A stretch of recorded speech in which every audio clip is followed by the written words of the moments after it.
দশক পর চট্টগ্রামে বিএনপি চেয়ারম্যান তারেক রহমান। সকালে পোলো গ্রাউন্ডে নির্বাচনী জনসভা। ক্ষমতায় গেলে মনোরেল চালুর পরিকল্পনা।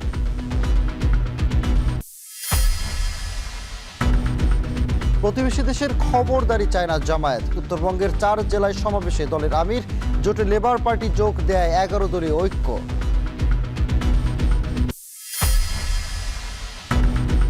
জলাতঙ্ক ভ্যাকসিনের সংকট দেশ জুড়ে। সপ্তাহখানেকের মধ্যেই শেষ হবে মজুত। দ্রুত ব্যবস্থা না নিলে রোগ ছড়িয়ে পড়ার শঙ্কা। গ্যাস সংকটে চরম ভোগান্তিতে কুমিল্লা সহ 3 জেলার 5 লাখের বেশি গ্রাহক। নিরুত্তর Bakhrabad gas distribution company limited.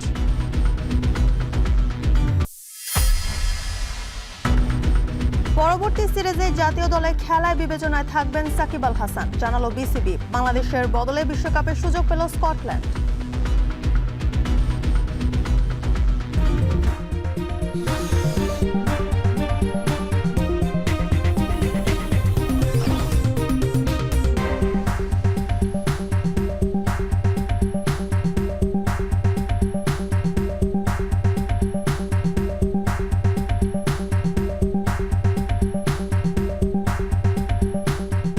স্বাগত এখন সকালে। পুরো আয়োজনে আপনাদের সঙ্গে আছে আমরা দুজন, আমি জানসিন যুথিকা, আমি সানিম রিথা। নির্বাচনী সমাবেশে যোগ দিতে চট্টগ্রামে বিএনপি চেয়ারম্যান তারেক রহমান। সকালে নির্বাচনী সমাবেশে চট্টগ্রামের পোলো গ্রাউন্ডে বক্তব্য দেবেন তিনি। আর তার আগমনে ভোর থেকেই সমাবেশস্থলে ভিড় করছেন উৎসাহী নেতাকর্মীরা। এ নিয়ে আরও জানাতে সেখান থেকে যুক্ত হচ্ছেন সহকর্মী ফয়সাল করিম। ফয়সাল, জানাবেন যে তারেক রহমান সমাবেশে কখন যোগ দেবেন এবং তার সমাবেশ ঘিরে কি বলছেন নেতাকর্মীরা?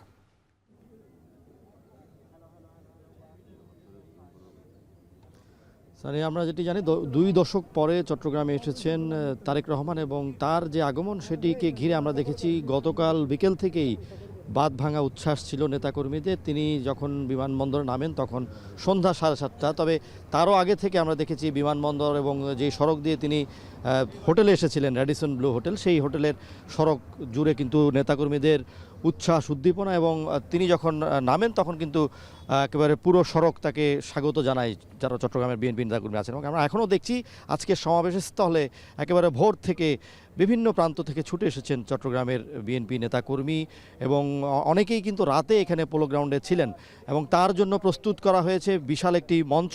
আমরা যেটি দেখছি সুবিশাল মঞ্চটির দৈর্ঘ্য 100 ফুট এবং প্রস্থে এটি 60 ফুটের মঞ্চ। বিশাল একটি মঞ্চ প্রস্তুত হয়েছে এবং তাকে ঘিরে ইতিমধ্যেই নেতাকর্মীরা ভিড় করছেন এক পলক নেতাকে দেখার জন্য। অনেকেই কিন্তু দূর দূরান্ত থেকে ছুটে এসেছেন এবং চট্টগ্রামের বিভিন্ন উপজেলার পাশাপাশি আশপাশের কিছু জেলা থেকেও কিন্তু অনেকে এসছেন।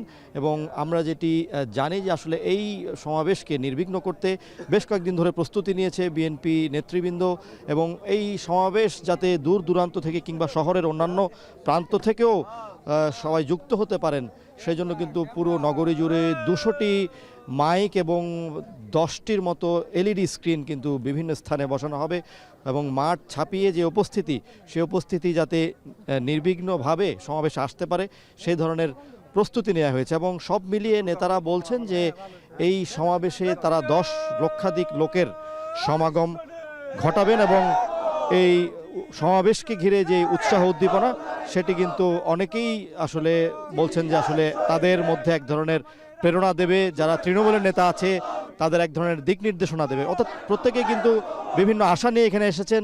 নেতার বক্তব্যে তারা তাদের যে প্রত্যাশা সেই প্রত্যাশার যে বাস্তবায়ন কিংবা প্রত্যাশা নিয়ে নেতার যে বক্তব্য সেটি শোনার জন্য কিন্তু তারা দূর দূরান্ত থেকে অনেক আগেই এখানে ছুটে এসেছেন এবং আমরা দেখছি যে সেই উচ্ছ্বাস তাদের মধ্যে দেখা যাচ্ছে এবং রঙিন সরব উপস্থিতিতে তারা এই সমাবেশে দলে দলে যোগ দিচ্ছেন। এবং আমরা জানি যে সকাল 11:30টায় এই সমাবেশে যোগ দেওয়ার কথা রয়েছে তারেক রহমানের। তার আগে চট্টগ্রামের যে তরুণ আছে সে তরুণদের বা তরুণ আইকনদের সাথে একটি মত বিনিময় সভায় অংশ নেওয়ার কথা আছে তারেক রহমানের। এবং তা র্যাডিসন হোটেলে তিনি যেখানে অবস্থান করেছেন, রাত্রি যাপন করেছেন, সে র্যাডিসন হোটেলের পাশেই যে জিয়া স্মৃতি জাদুঘর, সেখানেও তার যাওয়ার একটি পরিকল্পনা আছে। তো সব মিলিয়ে আসলে এই তারেক রহমানের আগমন চট্টগ্রামের বিএনপির রাজনীতিতে নতুন একটি উত্তাপ ছড়াবে বলে আশা করছেন নেতাকর্মীরা।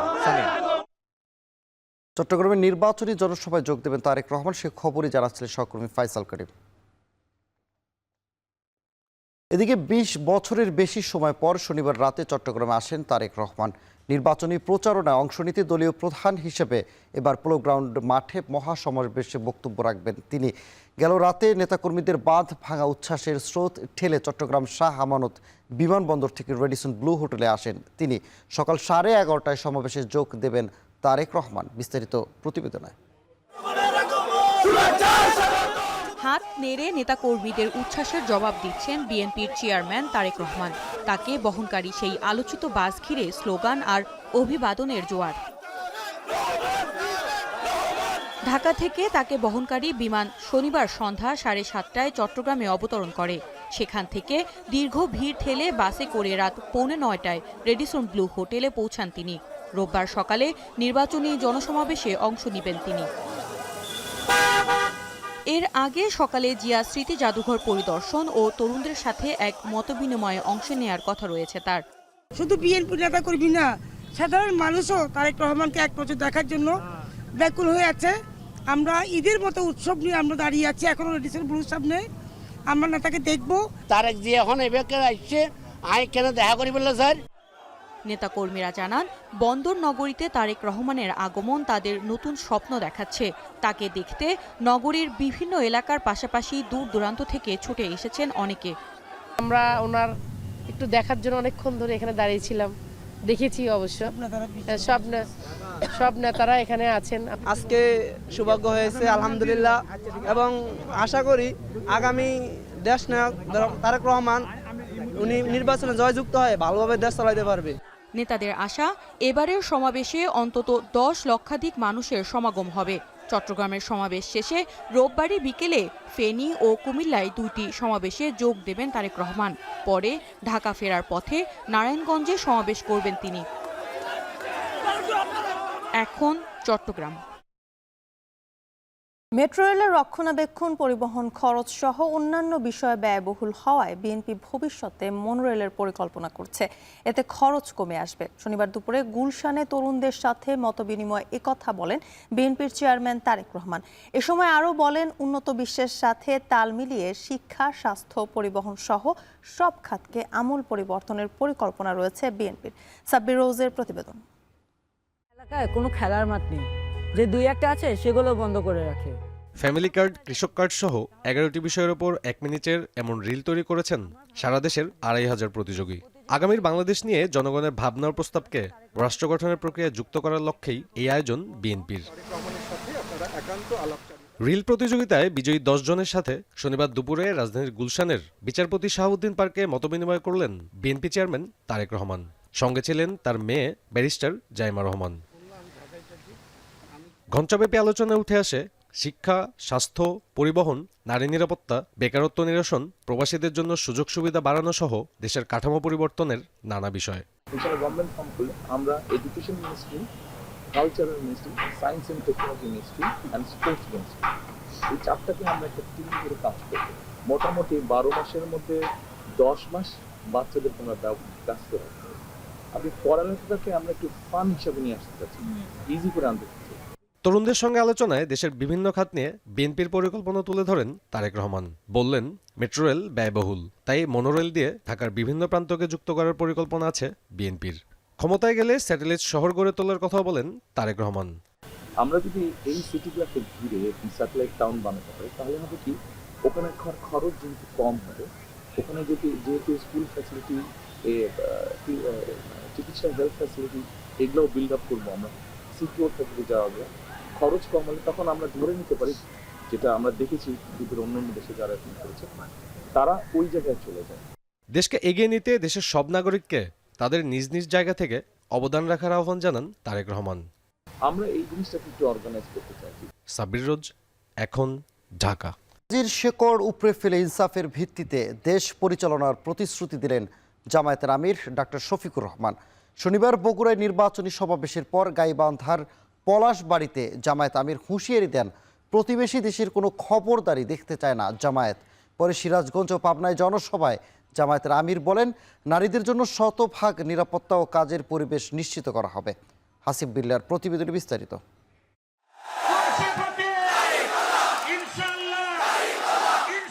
শনিবার সন্ধ্যা পাবনা এডওয়ার্ড কলেজ মাঠে জামাতে ইসলামীর নির্বাচনী জনসভায় কর্মী সমর্থকদের ঢল। দলের প্রার্থীকে পরিচয় করিয়ে দেন জামাত আমির। জনসভায় দলের আমির বলেন, পাবনার সন্তান মতিউর রহমান নিজামীকে ঠান্ডা মাথায় হত্যা করেছে আওয়ামী লীগ। 15 বছরে মজলুম থেকেও বিএনপি শিক্ষা নেয়নি বলেও জানান তিনি। 6 তারিখ থেকে অনেকে কপাল কিসমত বানানোতে লেগে গেলেন, হালাল নয় হারাম পথে মানুষকে কষ্ট দিয়ে, মানুষের কাছ থেকে জোর করে চাঁদা আদায় করে, আবার কি জানি কোন কোন জায়গা দখল করে। ওই দখলের জায়গাগুলোর নাম বললে অনেকে আবার গুসা করে। জায়গা দখলে রাখবে কিন্তু নাম বললে গুসা করবে। আমি দখল করেছি তা আপনি আমার নাম বলবেন কেন? সম্মানিত ভাইয়েরা, এটা ভালো লক্ষণ নয়। 15.5 বছরের দুঃখ দিকে আপনি যে মজলুম হলেন, নির্যাতিত হলেন, এখান থেকে শিক্ষা আপনি কি নিলেন? কেন আপনি মজলুম হয়ে এখন জালিমের ভূমিকায় অবতীর্ণ হবেন? এর আগে সিরাজগঞ্জ সদরের ইসলামিয়া কলেজ মাঠ ও উল্লাপাড়ায় নির্বাচনী জনসভায় ডাক্তার শফিকুর রহমান বলেন, বাংলাদেশকে আর চোরাবালিতে হারিয়ে যেতে দেওয়া হবে না। নারীদের জন্য শতভাগ নিরাপত্তা ও কাজের পরিবেশ নিশ্চিত করার আশ্বাস দেন তিনি। বগুড়ার আলফাতুন্নেসা খেলার মাঠ ও শেরপুরে 2টি জনসভায় অংশ নিয়ে জামাত আমির বলেন, চাঁদাবাজদের শেকড় কেটে ফেলা হবে। এ সময় বগুড়ার 7টি আসনে জামাতের প্রার্থীদের হাতে দাঁড়িপাল্লার প্রতীক তুলে দেন জামাত আমির। দুর্নীতি আমরা করব না এবং দুর্নীতি আমরা সহ্য করব না। আমাদের অঙ্গীকার প্রস্তুত, বাংলাদেশের 56,000 বর্গমাইলের মাটির উপরে কাউকে চাঁদাবাজি করতে দেওয়া হবে না। আমাদের অঙ্গীকার স্পষ্ট, আর মামলাবাজির জালে জড়িয়ে মানুষকে হয়রানি করতে দেওয়া হবে না। এর আগে সকালে গাইবান্ধার পলাশবাড়িতে নির্বাচনী জনসভায় যোগ দিয়ে জামাত আমির হুঁশিয়ারি দেন, বাংলাদেশের উপর কোনো খবরদারি মেনে নেওয়া হবে না। আমরা প্রতিবেশীদেরকে আমাদের প্রতিবেশী হিসাবে দেখতে চাই। আমরা কারো উপর খবরদারি করতে চাই না, আর কেউ এসে 56,000 বাংলাদেশের উপর খবরদারি করুক তাও দেখতে চাই না। আমাদের কথা একদম পরিষ্কার। 54 বছর যেই শাসন, যেই রাজনৈতিক ব্যবস্থা, যে বন্দোবস্ত দেশবাসীকে ফেসিবাদ উপহার দিয়েছে, এই শাসনও আমরা আর দেখতে চাই না। জামাত আমিরের এই 2 দিনের যে উত্তরবঙ্গ সফরে প্রায় 8 জেলায় প্রায় 11টি জনসভা করেছেন এবং প্রতিটি জনসভায় জামাত আমির বলছেন এই উত্তরবঙ্গকে কৃষি এবং শিল্পের রাজধানী হিসেবে গড়ে তুলবেন। জামাত আমিরের উত্তরাঞ্চল সফরের শেষ দিনের কর্মসূচি শুরু হয় পীরগঞ্জ থেকে, যেখানে শুয়ে আছেন জুলাই গণঅভ্যুত্থানের প্রতীক শহীদ আবু সাইদ। বন্দুকের সামনে বুক পেতে দেয়া এই বীরের মাগফিরাত কামনায় দোয়া করেন ডাক্তার শফিকুর রহমান সহ 10 দলের শীর্ষ নেতারা।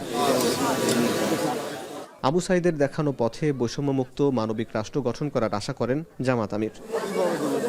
হাসিব বিল্লাহ, এখন পাবনা।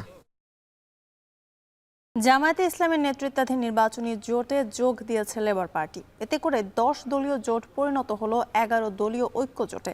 লেবার পার্টি জানিয়েছে, কোনো আসন না পেলেও জোটবদ্ধ হয়ে কাজ করবে দলটি। এদিকে এনআইডি ও বিকাশ নম্বরের খবর ছড়িয়ে নির্বাচনী পরিবেশ নষ্ট করছে একটি দল, এমন অভিযোগ করেছে জামায়াতের সহকারী সেক্রেটারি জেনারেল ও নির্বাচন পরিচালনা কমিটির প্রধান ও এটিএম মাসুম।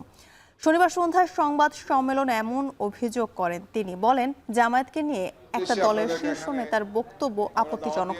অপপ্রচার করে 11 দলীয় নির্বাচনী জোটের নেতাদের ওজন কমানোর চেষ্টা করে কোনো লাভ নেই। এদিকে নির্বাচনী ঐক্যে যোগ দিয়ে লেবার পার্টির চেয়ারম্যান মোস্তাফিজুর রহমান ইরান বলেন, দীর্ঘ 17 বছর যাদের সাথে ফ্যাসিবাদ বিরোধী আন্দোলন করেছি, 5 আগস্টের পর তাদের মাঝে ফ্যাসিবাদী আচরণ দেখতে পেয়েছি। এই জোট নিছক নির্বাচনী জোট নয়, বরং 5 আগস্টের পর সুন্দর বাংলাদেশ গড়ার প্রচেষ্টা। আমরা সকলে মিলে আমাদের কেন্দ্রীয় নেতৃবৃন্দের সাথে আলাপ আলোচনা করে আজকে এই 10 দলের সাথে আরেকটি দল বাংলাদেশ লেবার পার্টি একাত্ম হয়ে আগামী নির্বাচনে ভূমিকা পালন করবেন। আজকে এই জোটের সাথে আমরা এমনই একটা সময় যুক্ত হয়েছি যখন আমাদের আনুষ্ঠানিকভাবে কোনো আসন দেওয়ার কোনো সুযোগ নেই। আমরা চাই যে আগামীর যে পরিবর্তন, সেই পরিবর্তন হোক ইনসাফের বাংলাদেশ। স্বাধীনতার পর থেকে 12টি সাধারণ নির্বাচন হয়েছে বাংলাদেশে। কিন্তু সেসব নির্বাচনে প্রবাসীরা ভোট দিতে পারেনি, যদিও তখনকার সব দল প্রতিশ্রুতি দিয়েছিল তাদের ভোটাধিকার প্রয়োগের ব্যবস্থা করার। তবে এবারে ইতিহাসের নতুন অধ্যায়ের শুরু। ত্রয়োদশ জাতীয় সংসদীয় নির্বাচনে বিদেশ থেকে ভোট দিচ্ছেন প্রবাসীরা। তাদের ভোটটি যথাযথভাবে গণনা হবে, এমনটাই প্রত্যাশা সবার। মালয়েশিয়া থেকে শাহরিয়ার তারেকের প্রতিবেদন। পোস্টাল ব্যালটের মাধ্যমে ত্রয়োদশ জাতীয় সংসদ নির্বাচনে অংশ নিচ্ছেন বিভিন্ন দেশ থেকে নিবন্ধন করা 7 লাখের বেশি প্রবাসী, যাদের মধ্যে আছেন এশিয়ার দেশ মালয়েশিয়ার ভোটাররাও। গেল 21শে জানুয়ারি থেকে পছন্দের প্রার্থীদের ভোট দিচ্ছেন দেশটিতে থাকা প্রবাসীরা। দেশটিতে কর্মরত অনেক প্রবাসী আছেন যারা জীবনের প্রথম ভোট দিচ্ছেন। ভবিষ্যতেও এই ধারা অব্যাহত রাখার দাবি তাদের। এই প্রথম আমি আমার ভোট প্রবাস থেকে দিতে পেরে আনন্দিত এবং উচ্ছ্বাসিত। আমি অনুরোধ করব আমাদের ভোট যেন যথাযথভাবে গণনা করা হয়। প্রবাস থেকে আমরা এই প্রথম ভোট দিলাম, এটা আমাদের জন্য খুবই আনন্দের একটা বিষয়।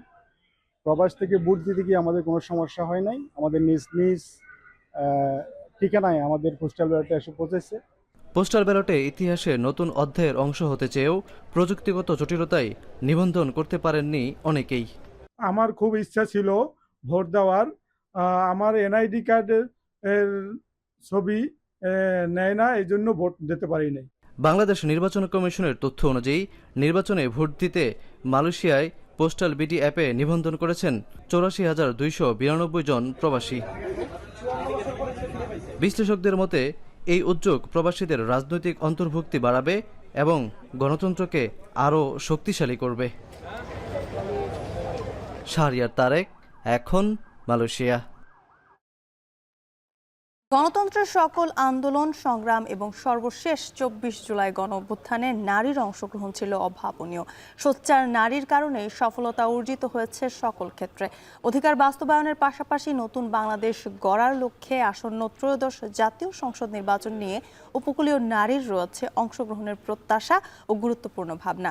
নিসার উদ্দিন বাবুর ক্যামেরায় জসিম পারভেজের প্রতিবেদন।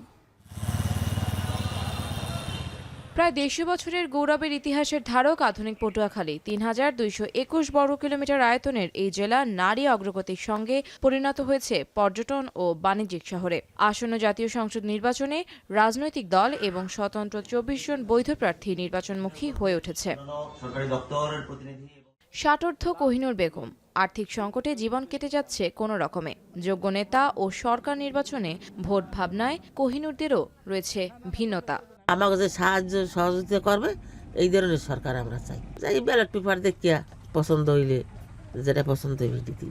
26 নির্বাচন নিয়ে অনেক উচ্ছ্বাস থাকলেও কৃষিবান্ধব সরকার গঠন, সম্পদে নারীর অধিকার নিশ্চিত এবং দুর্যোগাক্রান্ত উপকূল সুরক্ষার দাবি জোরালো হয়ে উঠেছে। একই সঙ্গে নারী উদ্যোক্তাদের স্বার্থ রক্ষায় যোগ্য প্রার্থীকে ভোট দিয়ে নারী বান্ধব সরকার গঠনের সুর উঠিয়েছে নারী ভোটাররা। নারী বান্ধব সরকার চাই, জানি মহিলা আমাদের এই যে জমি জমা আছে ভাইরা দেয় না, ধানের দাম পাই না, এইটা যে আমরা পাই। কৃষির লেগে যারা ভালো করবে তারই আমরা ভোট দেব। চাকরি সুবিধা এবং বাণিজ্যিক ক্ষেত্রে নারীর অংশগ্রহণ নিশ্চিতে নারীবান্ধব ভোট কেন্দ্র স্থাপন, ভোট প্রদানে সচেতনতার পাশাপাশি নিরাপত্তা নিশ্চিতের দাবিও ভোটারদের। নারীদের উদ্বুদ্ধকরণের জন্য আমরা ইউনিয়ন পর্যায়ে উঠান বৈঠকের ব্যবস্থা করেছি এবং আমরা ওয়ার্ডে ওয়ার্ডে পৌরসভার মধ্যে ওয়ার্ডে আমরা সচেতনতামূলক ব্যবস্থা নিচ্ছি। মেয়েদেরকে আধুনিক উপযোগী মানে সময় উপযোগী করে যে সাপোর্টটা দেওয়া দরকার নির্বাচিত সরকারের কাছে, সেই প্রত্যাশা তো আমার থাকবেই। জেলায় 4টি সংসদীয় আসনে 15,09,589 ভোটারের মধ্যে নারী ভোটার 7,47,585 জন। নির্বাচনে মুখ্য ভূমিকায় রয়েছেন এই নারী ভোটাররাই। এখন পটুয়াখালী। ঢাকা বিশ্ববিদ্যালয় ক্যাম্পাসের ভাসমান দোকান থেকে চাঁদাবাজির প্রতিবাদ ও বিচারের দাবিতে তাৎক্ষণিক বিক্ষোভ মিছিল করেছে ডাকসু সদস্য সাধারণ শিক্ষার্থীরা। শনিবার মধ্যরাতে হলপাড়া থেকে মিছিলটি শুরু হয়ে বিভিন্ন হল প্রদক্ষিণ করে রাজু ভাস্কর্যে এসে শেষ হয়। বিক্ষোভ শেষে বক্তব্য রাখেন ছাত্রনেতারা। তাদের অভিযোগ, চাঁদাবাজরা ক্যাম্পাসে বহিরাগতদের মাধ্যমে সন্ত্রাস ও চাঁদাবাজির পরিবেশ তৈরি করেছে। অনতিবিলম্বে চিহ্নিত চাঁদাবাজদের তাদের নিজ নিজ দল থেকে বহিষ্কার ও বিচারের দাবি জানান তারা। আজ সকালে চাঁদাবাজ মুক্ত ক্যাম্পাসের দাবিতে উপাচার্য বরাবর স্মারকলিপি প্রদান কর্মসূচি ঘোষণা করা হয় বিক্ষোভ সমাবেশ থেকে। এদিকে পাল্টা কর্মসূচি ঘোষণা করেছে ছাত্রদল ও ছাত্রশক্তিও। ঢাকা বিশ্ববিদ্যালয়ের শিক্ষার্থীরা জুলাই পরবর্তী সময়ে আর কখনোই ক্যাম্পাসে চাঁদাবাজি মেনে নেবে না। কোন ফুটকাট হকারের মাধ্যমে ক্যাম্পাসে চাঁদাবাজি চলবে না। এই চাঁদাবাজিরা টিএসসিতে চাঁদাবাজি করে, সেন্ট্রাল লাইব্রেরির সামনে নিউ মার্কেট বানিয়ে চাঁদাবাজি করে, নীলক্ষেতে চাঁদাবাজি করে এবং মেট্রো রেলের নিচে দোকান বসিয়ে চাঁদাবাজি করে। আমরা বারবার করে হুঁশিয়ারি করে বলে দিয়েছি যে ক্যাম্পাসে 5 আগস্ট পরবর্তী সময়ে আর কোনো চাঁদাবাজের ঠিকানা হবে না। সারা দেশে জলাতঙ্ক ভ্যাকসিনের সংকট দেখা দিয়েছে। রাজধানীর মহাখালীর সংক্রামক ব্যাধি হাসপাতালে প্রতিদিন 1000-এর বেশি মানুষ নিতে আসছেন ভ্যাকসিন। হাসপাতালের পরিচালক বলছেন, টিকার যে মজুদ আছে তাতে আর সপ্তাহ খানেক চালাতে পারবেন তারা। বেসরকারিভাবেও পাওয়া যাচ্ছে না বেশিরভাগ জেলায়। এই অবস্থায় রোগটি ছড়িয়ে পড়ার আশঙ্কা দেখছেন বিশেষজ্ঞরা। হাসান আল মাহমুদের প্রতিবেদন। মহাখালীর সংক্রামক ব্যাধি হাসপাতালের এই দীর্ঘ সারি জলাতঙ্ক ভ্যাকসিনের। দেশের বিভিন্ন প্রান্তে সরকারি হাসপাতালে ভ্যাকসিন সরবরাহ বন্ধ থাকায় ভিড় বাড়ছে এখানে। 100 শয্যার এই হাসপাতালটিতে প্রতিদিন অন্তত 1500 রোগী আসছেন ভ্যাকসিন নিতে। টিকা সেন্টারে রেজিস্ট্রেশন করতেই লেগে যায় অন্তত 3 ঘন্টা। এরপর ফের লাইনে দাঁড়াতে হয় টিকার জন্য। সব মিলে অন্তত 4 ঘন্টার ধকল পোহাতে হয় এ সেবা নিতে। এখানে টিকা নিতে আসা অধিকাংশ রোগী প্রাণীর কামড় কিংবা আঁচড়ের শিকার। আমাকে আমার বিড়াল খামচি দিচ্ছে। এখানে 2.5 ঘন্টা হয়েছে আমি এখানে এসেছি। 7 নম্বর সিরিয়ালে এন্ট্রি করাইছি, 2 ঘন্টা দাঁড়ায় থাকার পরে আবার এই সিরিয়ালে এসে দাঁড়াইছি, এখনো সিরিয়াল পাইনি। দেশের অধিকাংশ জেলার সরকারি হাসপাতালে মিলছে না জলাতঙ্কের টিকা, তাই বাধ্য হয়ে অনেকেই আসছেন ঢাকার সংক্রামক ব্যাধি হাসপাতালে। এই রোগীদের অধিকাংশই বেওয়ারিশ কুকুরের আক্রমণের শিকার। গলিতে কতগুলি কুকুর ছিল, দৌড়ায় আসা এই যে এখানে কামড় দিয়ে দিচ্ছে। পুরো মানিকগঞ্জ শহরে ঘুরেছি বড় বড় ফার্মেসিতে, তো ওখানেও সাপ্লাই নাই। পরে অবশেষে তো প্রবলেম, পরে চিন্তা ভাবনা করলাম যে এখন আমি হয়তো মহাখালী নিয়ে যেতে পারি। হ্যাঁ, আমি ঢাকা মেডিকেল গেছিলাম, ওইখান থেকে 2টা দেওয়ার পর আবার এখানে পাঠাইছে, বলছে 7-11 এখানে দিতে হবে। পটুয়াখালী সদর হাসপাতালে আমি 1 ডোজ দিয়েছি, দেওয়ার পর ওখান থেকে আমি আসছি। কোনো প্রাণীর কামড়ে ক্ষত গভীর হলে বা রক্ত বের হলে দরকার ইমিউনোগ্লোবুলিন ভ্যাকসিন। কিন্তু গেল 6 মাস ধরে বন্ধ এ ওষুধের সরকারি সাপ্লাই। রক্ত বের না হলে র্যাবিস ভ্যাকসিনই যথেষ্ট। তবে ঢাকার সংক্রামক ব্যাধি হাসপাতালে র্যাবিস ভ্যাকসিনের মজুদ আছে আর মাত্র 1 সপ্তাহের। আমাদের এখানে সাপ্লাই আছে, আমাদের ভ্যাকসিনটা আছে, কিন্তু আমাদের ইমিউনোগ্লোবুলিনটা গত 6 মাস যাবত আমরা সাপ্লাইটা পাচ্ছি না। এই জন্য আমরা জানিয়েছি এবং ওনারা ব্যবস্থা নিচ্ছেন। এত পেশেন্ট আমাদের যেই জনবল আছে সেটা দিয়ে আমাদের একটু হিমশিম খাচ্ছি। এখন পর্যন্ত 2টি ওষুধ কোম্পানি দেশের সরকারি ও বেসরকারি পর্যায়ে এ ভ্যাকসিনের উৎপাদন করছে। তবে কাঁচামাল আমদানি সহ নানা সংকটের দাবি তাদের। অন্যদিকে সরকারও কিনতে চাইছে না বলে অভিযোগ রয়েছে। এ অবস্থায় কোনো কারণে এ টিকা দেয়া না গেলে মারাত্মক ঝুঁকির মধ্যে পড়বে দেশের অসংখ্য মানুষ। কেউ যদি রেবিসে আক্রান্ত হয় তার মৃত্যু কিন্তু অবধারিত। সেই জন্য এটা যদি এরকম আপনার দেখা যায় যে কোনো জায়গায় রেবিস ভ্যাকসিনের আপনার স্বল্পতা তৈরি হয়, এটা যে কোনো উপায়ই হোক না কেন এটাকে আপনার দ্রুত সমাধান করা উচিত। এ অবস্থায় দ্রুত সংকট কাটিয়ে সরবরাহ স্বাভাবিক করার আহ্বান ভুক্তভোগী সহ সংশ্লিষ্টদের। হাসান আল মাহমুদ, এখন, ঢাকা। কুমিল্লায় জ্বালানি সংকট চরমে, ফলে সবচেয়ে বেশি ভোগান্তিতে পড়েছেন Bakhrabad gas distribution company limited 5 লক্ষাধিক গ্রাহক। তবে চলমান এই সংকট নিরসনে বাখরাবাদ গ্যাস ডিস্ট্রিবিউশন কর্তৃপক্ষের কাছে নেই সুনির্দিষ্ট কোনো সমাধান। কামরুল হাসানের ক্যামেরায় মাসুদ আলমের প্রতিবেদন। ভোর থেকে রাত চুলার সামনে অপেক্ষা, কখন আসবে গ্যাস। কুমিল্লা নগরী থেকে গ্রাম একই চিত্র। পাইপলাইনে গ্যাসের চাপ নেই, আবার বাজারে সিলিন্ডার গ্যাসও মিলছে না পর্যাপ্ত। কোথাও মিললেও দাম নাগালের বাহিরে। জ্বালানি সংকটে উপায় না পেয়ে মাটি চুলায় কাজ করতে হচ্ছে গৃহিণীদের। 5 সদস্যের পরিবারের খাবার জোগাতে বাড়ির আঙ্গিনায় রান্না করছেন রোকেয়া বেগম। দুমা কি অবস্থা, লারকি ধরাইতে পারতাছি না, ডেক পাতিল ধুতে কত কষ্ট, আগুন ধরাইতে কত কষ্ট। রেগুলার গ্যাসটা পাই, তাহলে আমরা তো রেগুলার বিল দিয়ে যাইতেছি, পরশু দিন বিল দিয়ে, কালকে বিল দিয়েছি বাঁকড়াবাদের, কিন্তু গ্যাসের কোনো খবর নাই। আমরা যা গ্যাস আমরা না পাক করে আমরা গ্যাসের বিল দিতেছি, আমরা লার্কিতে কষ্ট করে আমরা পাক করে খাইতেছি, তো আমরা অভিযোগ নাই রে। রোজার মাস অন্তত পক্ষে আমরা সরকারের কাছে যত কিছু হোক না রোজার মাস আমরা গ্যাসটা পাই। তার মতো কুমিল্লা নগরীর 16 নম্বর ওয়ার্ডের সংগ্রাস কলের পুকুরপাড় মহল্লার 6 শতাধিক পরিবার নিয়মিত বিল পরিশোধ করেও বঞ্চিত হচ্ছেন গ্রাহক সেবা থেকে। একই পরিস্থিতি কুমিল্লার শহরতলি থেকে উপজেলা পর্যায়েও। এছাড়া হোটেল রেস্তোরাঁ থেকে শুরু করে শিল্প কারখানাগুলোতেও একই অবস্থা, ফলে লোকসানে ব্যবসায়ীরা। বাখরাবাদ গ্যাস ডিস্ট্রিবিউশন কোম্পানি লিমিটেডের আওতাভুক্ত চাঁদপুর, নোয়াখালী সহ কুমিল্লা অঞ্চলে প্রায় 5 লক্ষাধিক গ্রাহক দীর্ঘদিন ধরে অনিয়মিত গ্যাস সরবরাহের অভিযোগে বিক্ষুব্ধ।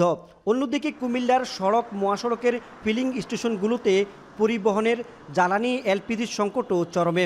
গ্রাহকদের অভিযোগ, কৃত্রিম সংকট তৈরিতে জড়িত সিন্ডিকেট ব্যবসায়ীরা। এদিকে গ্যাস সংকটের কারণ খুঁজতে বাখরাবাদ গ্যাস ডিস্ট্রিবিউশন কোম্পানির কুমিল্লার কার্যালয়ে চেষ্টা করা হলেও কর্মকর্তার পাশাপাশি জনসংযোগ বিভাগ সবাই একে অন্যের দিকে দায় চাপান। ব্যবস্থাপনা পরিচালক ক্যামেরার সামনে আসতে অপারগতা জানিয়ে মুঠোফোনে জানান, জ্বালানি মন্ত্রণালয়ের ছোট একটি ভুলের কারণে এলপিজি আমদানি বিঘ্নিত হয়েছে। এই সংকট থেকে উত্তরণে জাতীয় পর্যায়ে সমন্বিত উদ্যোগ জরুরি, দাবি ব্যবস্থাপনা পরিচালকের। বাংলাদেশে একটা ছোটখাটো ভুলের কারণে এলপিজি আমদানিটা বিঘ্নিত হয়েছে। বাংলাদেশে এলপিজি এই মাসে প্রায় 90,000 মেট্রিক টন কম এসেছে, যে পরিমাণ আসার কথা তার চেয়ে 90,000 মেট্রিক টন কম।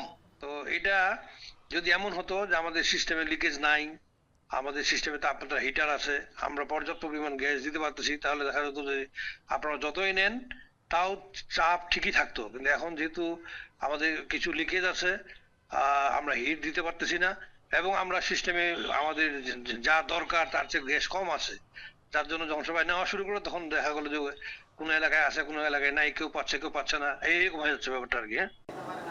কুমিল্লায় জ্বালানি সংকট এখন শুধু রান্নাঘরের সমস্যা নয়, এটি পরিণত হয়েছে জনদুর্ভোগে। দ্রুত কার্যকর পদক্ষেপ না নিলে এই সংকট আরও ভয়াবহ আকার ধারণ করবে বলে মনে করছেন গ্রাহকরা। মাসুদ আলম, এখন, কুমিল্লা।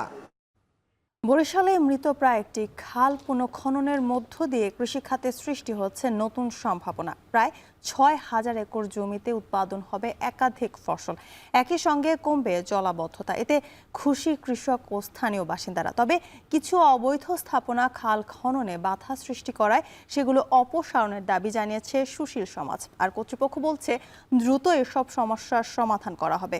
মাহমুদুন নবীর তোলা ছবিতে ফিরদাউস সোহাগের প্রতিবেদন।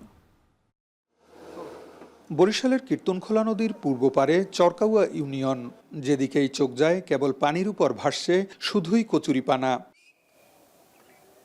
বছরের অন্যান্য সময়ের পাশাপাশি শীতকালেও জমে থাকে জলাবদ্ধতার পানি। ফলে এসব জমিতে ফসল ফলানো তো দূরে থাক, কৃষকেরা গবাদি পশু চরানোর সুযোগও পেতেন না। অথচ জমিগুলোতে থাকার কথা ছিল ধান কিংবা সবুজ শাকসবজির সমারোহ। ফসল না ফলাতে পারার প্রধান কারণ খাল না থাকা। অবশেষে সংকট কাটাতে বিলের পোল থেকে কুণ্ডুবাড়ি, জামতলা থেকে বাসাবাড়ি এবং বিশ্বাসবাড়ি থেকে ব্রিকফিল্ড পর্যন্ত প্রায় 6 কিলোমিটার খাল পুনঃখননের কাজ শুরু হয়েছে। ইতোমধ্যেই খনন হয়েছে 2 কিলোমিটার। খননকৃত খালে প্রবেশ করেছে কীর্তনখোলা নদীর টলটলে পানি। এতে নতুন করে আশাবাদী কৃষকেরা। এই খাল কাটার ফলে আমাদের উপকার এটাই হবে যে কৃষি জমি প্লাস বাড়িঘর এগুলো আর চলাবে না। খাল পুনঃখনন হওয়ায় এই সময় আমরা ফসল ফলাইতে পারবো। খাল কাটনে আমাদের খুবই উপকার হবে, যাতে আমরা পানিও নামবে, চাষাবাদও করতে পারবো, দুগ্গা ধানের ব্যবস্থাও আল্লাহ পাক দেবে।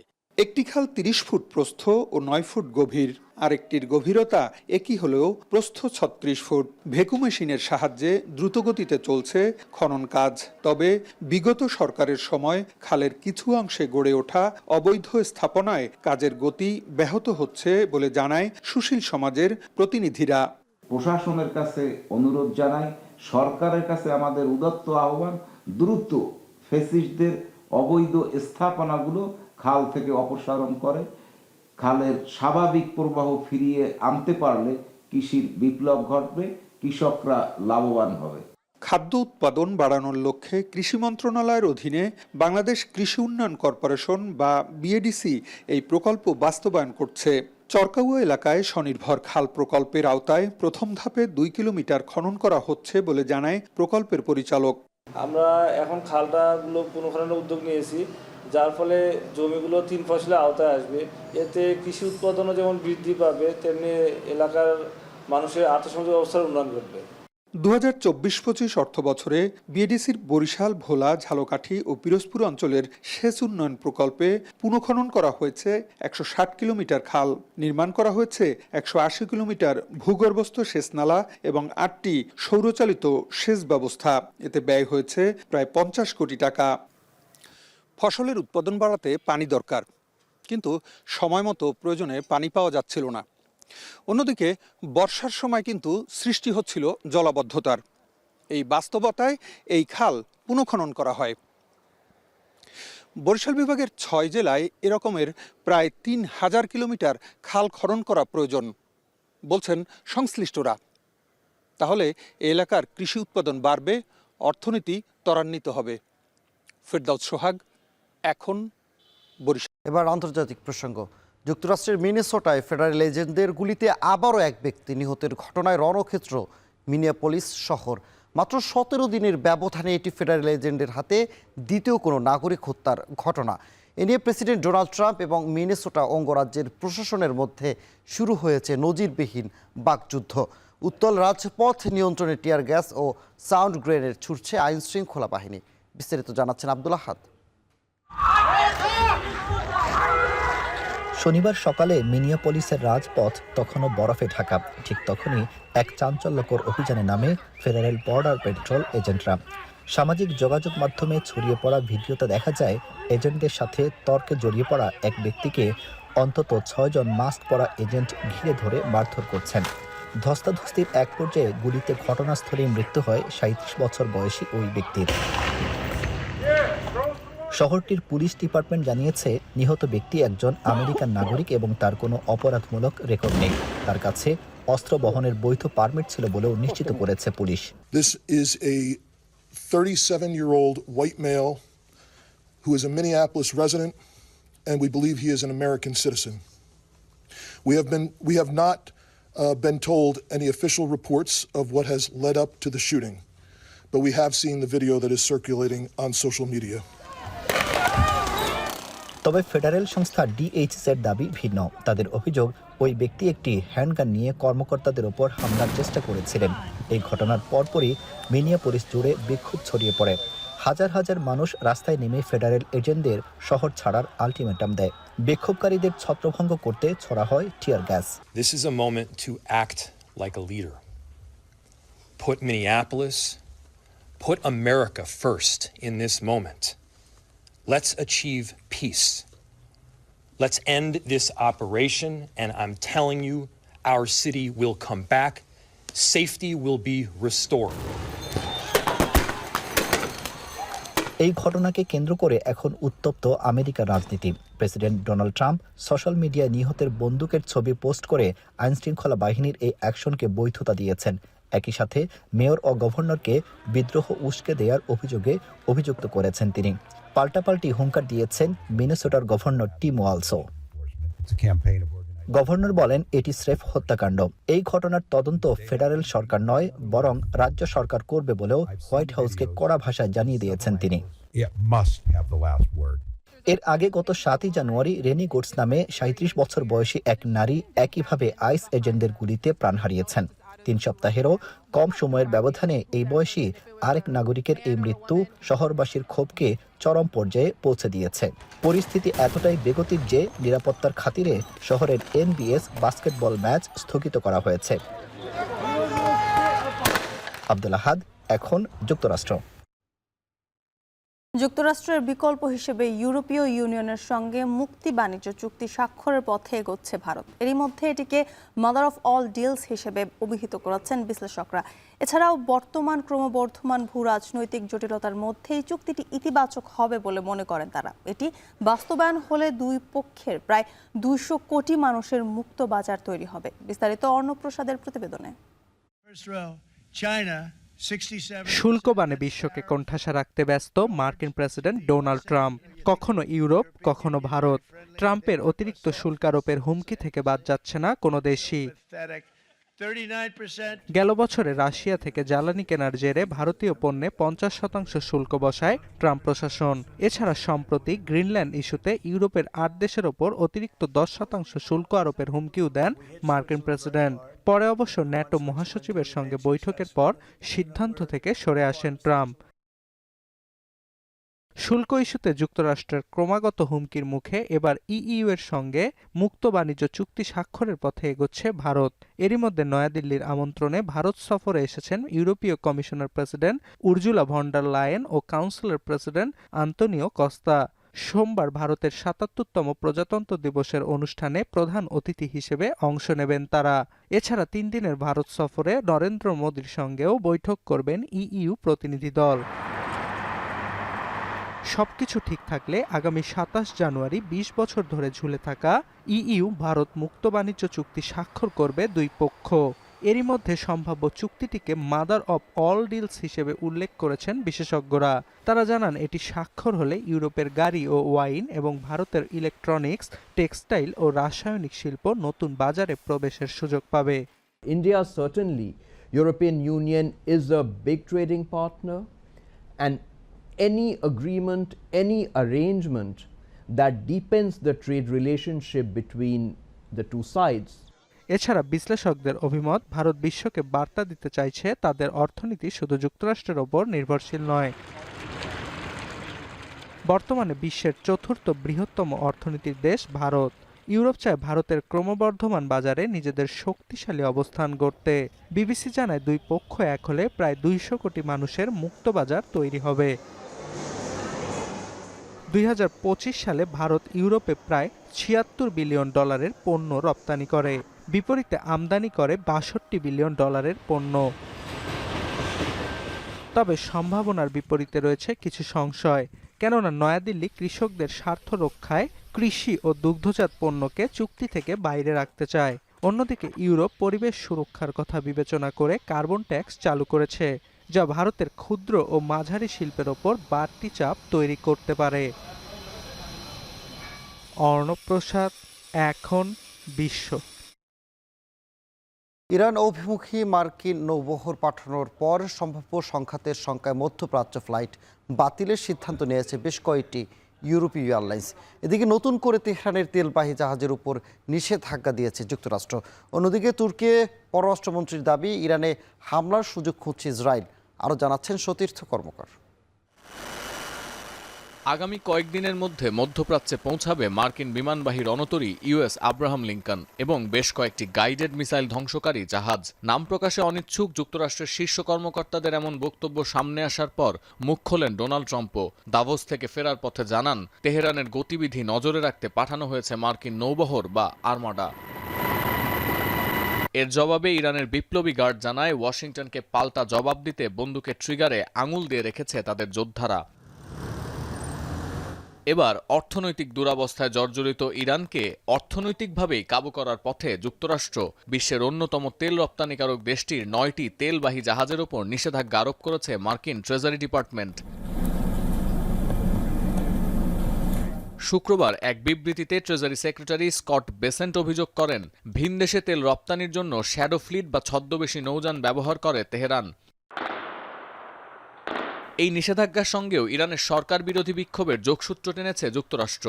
শুক্রবারের বিবৃতিতে বলা হচ্ছে যে সশস্ত্র যোদ্ধারা বিক্ষোভকারীদের নির্যাতন ও হত্যা করেছে, তাদের প্রশিক্ষণ দিতে এই তেল বিক্রির অর্থ ব্যবহার করে ইরান। পরিস্থিতি এতটাই ঘোলাটে যে এখনো পর্যন্ত যুক্তরাষ্ট্রের হামলার আশঙ্কা বাদ দিতে পারছে না ইরান। এ অবস্থায় তেহরানকে সতর্ক করেছে আঙ্কারা। তুরস্কের পররাষ্ট্রমন্ত্রীর দাবি, ইরানে হামলার সুযোগ খুঁজছে Israel. Umarım bir yol bulurlar ama şunu da maalesef söylemeden geçemeyeceğim. Internet ব্ল্যাকআউটের কারণে ইরানের সরকার বিরোধী আন্দোলনে নিহত বিক্ষোভকারীদের সংখ্যা নিয়ে ধোঁয়াশা কাটছে না। এরই মধ্যে আটক বিক্ষোভকারীদের বিচার শুরু করেছে তেহরান, জানিয়ে বারবার আপত্তি তুলছে ওয়াশিংটন। বিক্ষোভকারীদের কঠোরভাবে দমন পীড়ন করায় ইরানের সরকারের প্রতি তীব্র নিন্দা জানিয়েছেন জাতিসংঘের মানবাধিকার বিষয়ক প্রধান। যুক্তরাষ্ট্রের নৌবহর ইরানের দিকে এগিয়ে যাওয়ার খবরে মধ্যপ্রাচ্যগামী বেশ কিছু ফ্লাইট বাতিল করেছে একাধিক আন্তর্জাতিক বিমান সংস্থা। সতীর্থ কর্মকার, এখন বিশ্ব। চীনা নববর্ষ সামনে রেখে এখনই রং বেরঙের লণ্ঠন মুগ্ধ করছে চীনের দেশি বিদেশি পর্যটকদের। নতুন চান্দ্রবর্ষের প্রতীক ঘোড়া, সেই অনুযায়ী চীনের জন্য শক্তি, স্বাধীনতা, মুক্তি, গতি, সাফল্য, প্রাণ শক্তিতে ভরপুর সামনে এগিয়ে যাওয়ার বছর। বিস্তারিত জানাচ্ছেন নুসরাত কামাল। চীনা চান্দ্র বর্ষপঞ্জিতে নতুন বছর শুরু হতে এখনো বাকি 3 সপ্তাহের বেশি সময়, কিন্তু উৎসব উদযাপনে সাজ সাজ রব শুরু হয়ে গেছে এরই মধ্যে। চীনের দক্ষিণ পশ্চিমাঞ্চলীয় জিগং শহরে জ্বলে উঠেছে চীনা পৌরাণিক কল্পকাহিনীর নানা চরিত্র, পাশাপাশি আসছে বছরের প্রতীক ঘোড়ার আদলে তৈরি রং বেরঙের বাহারি লণ্ঠন। প্রতীক অনুযায়ী চীনের জন্য শক্তি, স্বাধীনতা, মুক্তি, গতি, সাফল্য, প্রাণ শক্তিতে ভরপুর সামনে এগিয়ে যাওয়ার বছর এটি। 因为我觉得自贡是一个很有年味的城市嘛，正好今年又是我的本命年，所以这一点都特别吸引我。然后在之前呢，在网上也有 রাতের আধারের নিস্তব্ধতা ভেঙে ঝলমলে শয়ে শয়ে লণ্ঠন মুগ্ধ করছে দর্শকদের। চতুর্দিকে উৎসবের আমেজ, নানা রকম প্রাণী, পৌরাণিক চরিত্র আর চীনা সংস্কৃতির দৃশ্য সম্বলিত ছবি নিয়ে 200-র বেশি হাতে তৈরি লণ্ঠনে পরিবেশে এক ভিন্ন মাত্রা। 我小的时候的话，我的父母就几乎是每年都带我来自贡灯会。那个时候我们还在那个五星街那一带，所以说可以说我们本地人是见证了我们自贡 প্রদর্শনীতে ঠাঁই পেয়েছে কুনপেং নামের পৌরাণিক চরিত্রের একটি 210 মিটার এবং চীনা কিংবদন্তি ও লোককাহিনীর নায়িকা চরিত্র মুলানের 180 মিটার দীর্ঘ দুটি লণ্ঠন। পুরো প্রদর্শনীতে ব্যবহৃত সব লণ্ঠন তৈরিতে 1200 কর্মীর সময় লেগেছে কয়েক সপ্তাহ। চীনের সিচুয়ান প্রদেশের জিগং শহরে 1000 বছরের বেশি সময় ধরে আয়োজিত হয়ে আসছে এই লণ্ঠন উৎসব। 我们看到整个园区里面的今天的灯组的气势是非常的恢宏大气的，也象征着我们这个马年万马奔腾的这样的一种气势。শুক্রবার শুরু হওয়া উৎসবটি স্থায়ী হবে কমপক্ষে আরও 5 সপ্তাহ। 17 ফেব্রুয়ারির নতুন চান্দ্রবর্ষ শুরু হওয়ারও বেশ কিছুদিন পরে নববর্ষের উৎসবের শেষ দিনে ইউয়ান শিয়াও উৎসব নামের একদিনের কার্নিভাল শুরুর মধ্য দিয়ে পর্দা নামবে জিগং লণ্ঠন উৎসবের। নুসরাত কামাল, এখন বিশ্ব। এখন সকাল। এবার খেলার প্রসঙ্গ। বাংলাদেশের পরিবর্তে টি-20 বিশ্বকাপে খেলবে স্কটল্যান্ড, যে সিদ্ধান্ত মেনে নিয়েছে বাংলাদেশ ক্রিকেট বোর্ড। এদিকে শনিবার জরুরি বোর্ড সভায় নানা এজেন্ডার পাশাপাশি সাকিব আল হাসানের দেশের জার্সিতে খেলা প্রসঙ্গেও হয়েছে ফলপ্রসূ আলোচনা। বোর্ড জানিয়েছে সাকিবকে রাখা হতে পারে কেন্দ্রীয় চুক্তিতেও। রেজাউল করিমের প্রতিবেদন। বিশ্বকাপ খেলতে যাওয়া হচ্ছে না বাংলাদেশের। টাইগারদের জায়গায় স্কটল্যান্ড খেলবে এবারে টি-20 বিশ্বকাপে। সন্ধ্যায় আনুষ্ঠানিকভাবে এই খবর জানিয়েছে আইসিসি। এমন অবস্থায় শনিবার দুপুরে জরুরি বৈঠকে বসে বাংলাদেশ ক্রিকেট বোর্ড। দীর্ঘ 8 ঘন্টার বৈঠক শেষে আলোচনার বিষয়বস্তু তুলে ধরতে বোর্ড কর্তারা আসেন ব্রিফিংয়ে। জানান আইসিসির এমন সিদ্ধান্ত মেনে নিয়েছে বিসিবি। যদি বেসড অন সাকিব আল হাসানের অ্যাভেইলেবিলিটি, ফিটনেস এবং অ্যাক্সেসিবিলিটি প্লাস হচ্ছে যেখানে খেলা হবে ভেন্যুতে ওখানে যদি প্রেজেন্ট থাকার মতো ক্যাপাসিটি থাকে, অবশ্যই বোর্ড বা সিলেকশন প্যানেল সাকিব আল হাসানকে পরবর্তীতে সিলেকশনের জন্য বিবেচনা করবে। বোর্ড মিটিংয়ে সাকিব আল হাসানকে নিয়ে হয়েছে আলোচনা। ফিটনেস ঠিক থাকলে হোম ও অ্যাওয়ে সিরিজে খেলতে পারবেন সাকিব। তবে প্রশ্ন উঠেছে, হঠাৎ কেন আলোচনায় সাকিব আল হাসান? বিশ্বকাপ খেলতে যেতে না পারাকে ধামাচাপা দেওয়ার চেষ্টায় কি বিসিবি? এমন প্রশ্নের সদুত্তর দিতে পারেননি বোর্ড কর্তারা। সাকিব আল হাসান যদি খেলে, আমাদের বোর্ড ফিটনেস বা সিলেক্ট যে সমস্ত আনুষঙ্গিক ব্যাপারগুলো থাকে সেগুলো সাকিব কতটুকু ফিট বা তার ট্রেনিং বা তার স্কিল বা সিলেকশন কমিটিতে আসবে কিনা একটা ইস্যু। আর আমরা গভর্নমেন্টকে অলরেডি আমাদের প্রেসিডেন্টকে বলা হয়েছে এই বিষয়টা সরকারের সাথে যোগাযোগ করার ব্যাপারে। তার ব্যক্তিগত যে ইস্যুগুলো আছে তার নিজস্ব, সেগুলো যদি সরকার অ্যালাউ করে বা সরকার কিভাবে ফেস করবে সেটা সরকারের বিষয়। টি-20 বিশ্বকাপ না খেলতে পারায় ক্রিকেটের কতটা লাভ কিংবা ক্ষতি হলো সেটা আপাতত হিসাব করা হচ্ছে না, তবে দেশের স্বার্থে এবং সরকারের সিদ্ধান্তেই মেনে নিতে হয়েছে বিসিবিকে। বিশ্বকাপে ভারতে খেলা আমাদের জন্য সেফ না। রেজাউল করিম, এখন, ঢাকা। শেষ করছে এখন সকাল। তার আগে শিরোনামগুলো আরো একবার। চট্টগ্রামে বিএনপি চেয়ারম্যান তারেক রহমান সকালে পোলো গ্রাউন্ডে নির্বাচনী জনসভা, সমাবেশ স্থলে আসতে শুরু করেছে দলের নেতাকর্মীরা। প্রতিবেশী দেশের খবরদারি চায় না জামায়াত, উত্তরবঙ্গের 4 জেলায় সমাবেশে দলের আমির, জোটে লেবার পার্টি যোগ দেয় 11 দলীয় ঐক্য।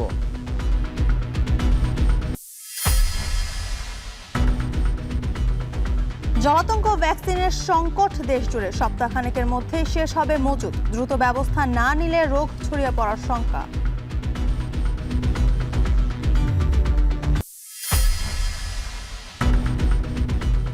গ্যাস সংকটে চরম ভোগান্তিতে কুমিল্লা সহ 3 জেলায় 5 লাখের বেশি গ্রাহক, নিরুত্তর Bakhrabad gas distribution company limited.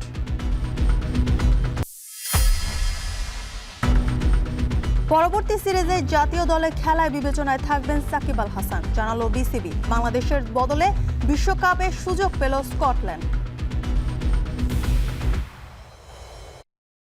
এই ছিল এখন সকালে। এখন টেলিভিশন ওয়েবসাইটে দেখতে ভিজিট করুন এখন.টিভি। এছাড়া ফেসবুক দেখতে ভিজিট করুন facebook.com/tv.এখন এবং ইউটিউবে দেখতে ভিজিট করুন youtube.com/c/echontv।